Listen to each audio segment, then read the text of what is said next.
we're going to do a little advanced scanning with Nmap here. So what I want to do is I'm going to do something called an idle scan. And an idle scan makes use of actually IP. In addition to doing some checking on TCP ports, because of course ports live at the transport layer where TCP is, we're actually going to be making use of the IP headers as well. In this case, we're going to be using the IP identifier. Now, the IP identifier is actually used to figure out whether packets are fragmented or not. And so I'm going to start this scan off. And what I want to do is actually want to save it in this case. And so I'm going to give this a file name, and I'm going to save it because we're going to load it up into Dradis just to have some record here. Now, the IP address I've given here is the quote-unquote zombie host that we're going to be bouncing messages off from.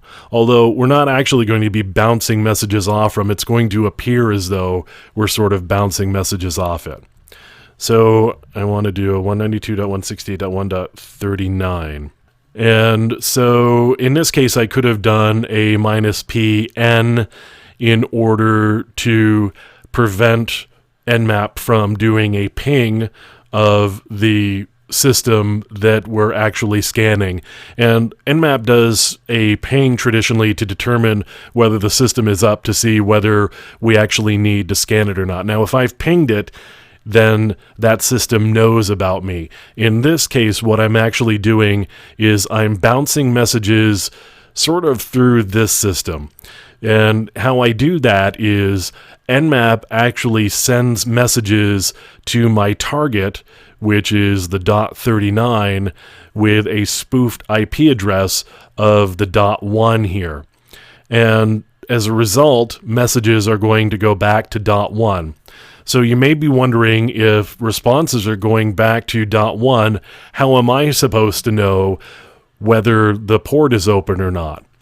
Well, the reason we know that the port is open is because we keep sending messages to .1 as well, and we'll check the IP identification header and determine how that identification number has been incremented. If it increments one way, then we know that the target didn't actually reply. If it increments another way, then we know that it got a different type of response. So based on how many numbers the IP ID flag or header field increments, we can make some determinations about how the target replied to it, because in between we keep checking the IP ID field and see how the field has actually changed based on the messages that we send and the messages that we send pretending to be them. And as a result, we end up keeping track of the ports that appear to be open. So you can see that we did this zombie scan or idle scan, and we bounced messages out appearing to be from this IP address to this IP address, and we did get the set of ports that are open back. And in this case, it looks pretty complete. It looks like the same set of ports that we got back when we did the SYN scan and the full TCP open scan as well. So you can see that if you pick the right host, then you can actually get some pretty accurate results. And when I say right host, I mean you need to find one that's actually not getting a lot of messages. If it's actually getting a lot of messages, then the IP ID header field is going to increment in ways that we can't predict.